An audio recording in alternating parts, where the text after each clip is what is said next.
vamos discutir 3 exercícios de estequiometria agora. Então o primeiro, bem legal esse, que vai falar que os airbags automotivos eles são enchidos por azida de sódio, que se decompõe rapidamente em seus elementos constituintes, que vão ser aí o sódio metálico e o gás nitrogênio, que é quem vai inflar o balão. E aí a pergunta de qual é a quantidade de matéria de gás nitrogênio produzido pela decomposição de 2,5 mols de azida. Então, o que a gente tem que fazer sempre, primeiro, é escrever a equação, identificar as massas molares, pelo menos aquelas que a gente vai usar, então não seria necessário você identificar a massa molar de todos aqui, mas pelo menos da azida de sódio e do gás nitrogênio, que são aqueles que nós precisamos de comparar, e determinar também, nesse caso não precisaria, tá? Mas se precisasse, as massas relativas em função dos coeficientes estequiométricos. Mas nesse caso é bem simples, ele diz, a gente tem uma proporção estequiométrica, então, que é a nossa primeira razão, que a gente olhando a equação determina que 2 mols de azida de sódio vão produzir 3 mols de gás nitrogênio. E aí ele pergunta então, qual é a quantidade de gás nitrogênio que vai ser produzida por 2,5 mol de azida de sódio. Então, montada a nossa equação, lembrando que então nós temos do lado esquerdo aqui uma constante, nós podemos fazer uma comparação, né? Quanto seria se fosse 2,5 mols de azida de sódio? Então a gente ia produzir 3,75 mols de gás nitrogênio. Bom, se você fizer uma continha de quanto seria a massa desses 3,75 gramas aqui, desses 2,5 mols, desculpa, de azida de sódio, você ia ver que isso seria uns 300 e poucos gramas. Bom, imagina 300 e poucos gramas dentro de um volante para abrir um airbag. Será que é tanto? A quantidade de material é tão grande de azida de sódio lá dentro? Podemos olhar para a quantidade de gás que vai ser produzido, 3,75. E aí vale lembrar que nas condições normais de temperatura e pressão, todos os gases ideais vão ter 22,4 litros por mol. Aí imagina que 3,75 mols vão produzir então cerca de 80 litros de gás. Com essa relação aqui. Professor, mas eu não sei quanto são 80 litros. Vamos imaginar, você conhece alguma coisa que tem um volume parecido com 20 litros, por exemplo? Lembra de um galão de água? Ele não tem 20 litros? Agora imagina que 3,75 mols de gás nitrogênio ia produzir 4 galões daquele. Será que precisa de um volume tão grande para encher um airbag? Não, né? Então já dá para perceber que as contas desse cálculo aqui não são relativas ao que exatamente é usado para encher um airbag. É uma quantidade bem menor. Vamos à letra B, que pede quantos gramas de azida de sódio são necessários para produzir 6 gramas de gás nitrogênio. E aí, de posse então das relações de massa que nós construímos aqui, ó, se nós temos duas quantidades, então nós fazemos de azida de sódio, nós podemos dizer que nós vamos ter 130 gramas para 3 quantidades de gás nitrogênio, que vão ser 84 gramas. Então está aqui, ó, 130 por 84, nós fazemos nossa relação massa por massa, agora nós podemos perguntar, através dessa constante, qual é a massa de azida para 6 gramas? É só fazer as contas e está pronta a atividade. Bom, e agora eu quero parar para fazer uma comparação bem rápida com vocês. Segue a ideia. O pessoal fica com muita dúvida do que é rendimento. Na verdade, você sabe fazer uma conta simples de rendimento, mas na maioria das vezes você não sabe pegar toda aquela ideia que passou na sua cabeça e transformar numa equação. E essa é a grande dica que eu dou para você.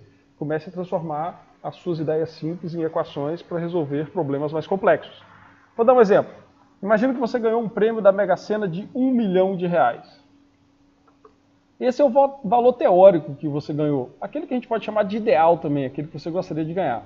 Mas quando você foi sacar, foi aplicada uma alíquota de 27,5% de imposto de renda, que foi retido direto na fonte e só caiu na sua conta 725 mil.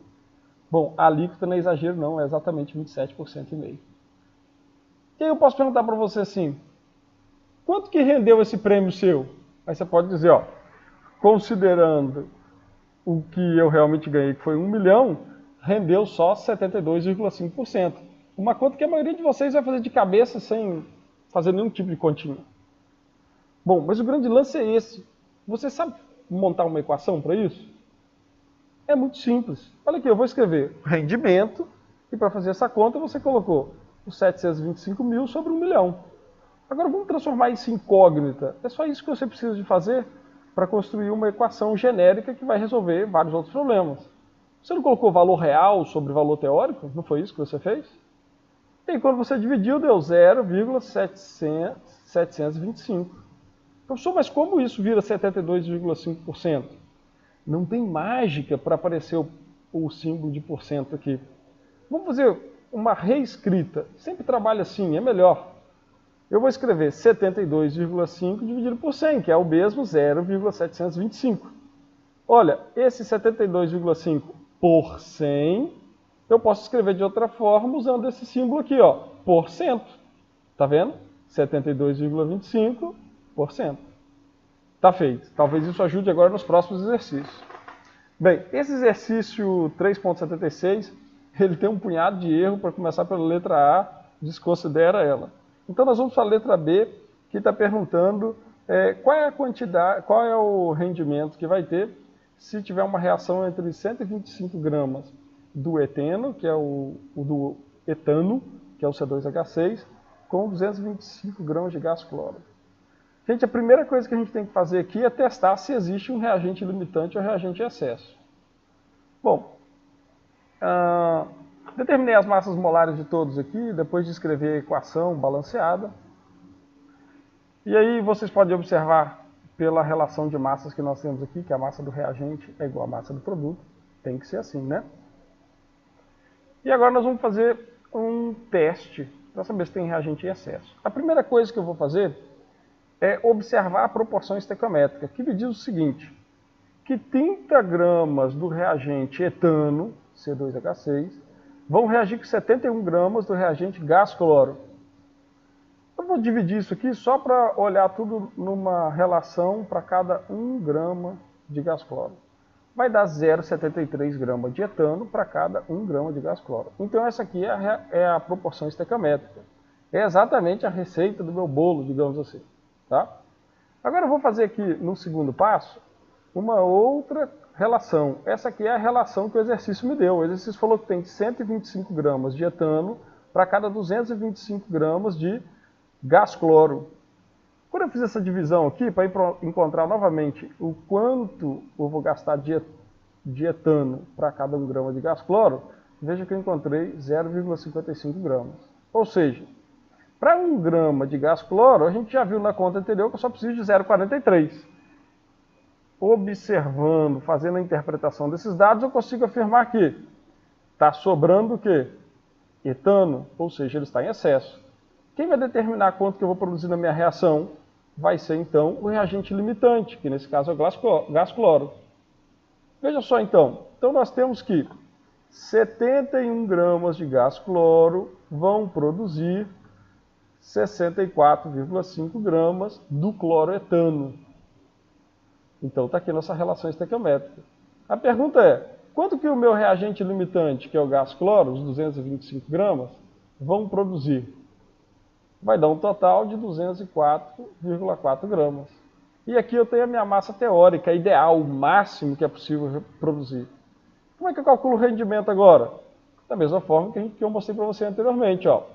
A massa real dividido pela massa teórica. Tudo bem? Bom, o exercício, como eu disse para vocês, está cheio de erro.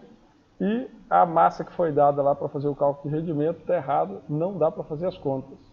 Pensa bem, se a massa real for 206 gramas, como o exercício disse, olha aqui, 206 gramas, nós vamos ter algo impossível, porque nós temos que lembrar da lei da conservação das massas. Como que seria possível um rendimento de mais de 100%? Faz as contas aí para ver que dá mais de 100%. E se pergunta isso. Então, toda vez que der um rendimento de mais de 100%, ou você errou as contas, ou o enunciado do exercício está errado. Pensa nisso. Vamos para o próximo exercício, e aqui é o exercício 3.78. Galera, o exercício diz que o gás sulfeto de hidrogênio é borbulhado numa solução de hidróxido de sódio. Olha, a primeira coisa que você tem que fazer aqui é algo que muitos alunos não fazem. É um desenho. Olha o desenho que eu fiz. Olha aí, ó. O sulfeto de hidrogênio é borbulhado numa solução. Então eu desenhei um recipiente e está aqui, ó, tem uma solução. De quê? De hidróxido de sódio. É borbulhado. Imagina um canudinho aqui onde está sendo soprado o gás sulfeto de hidrogênio. Imagina como se fosse aqueles aeradores de aquário, alguma coisa desse tipo. E agora eu vou tomar o cuidado, claro, de escrever a fórmula do sulfeto de hidrogênio. O que muita gente faz é, na hora que lê uma questão, fica com medo, eu não sei, e não faz o desenho. O desenho é super importante para você começar a sua questão.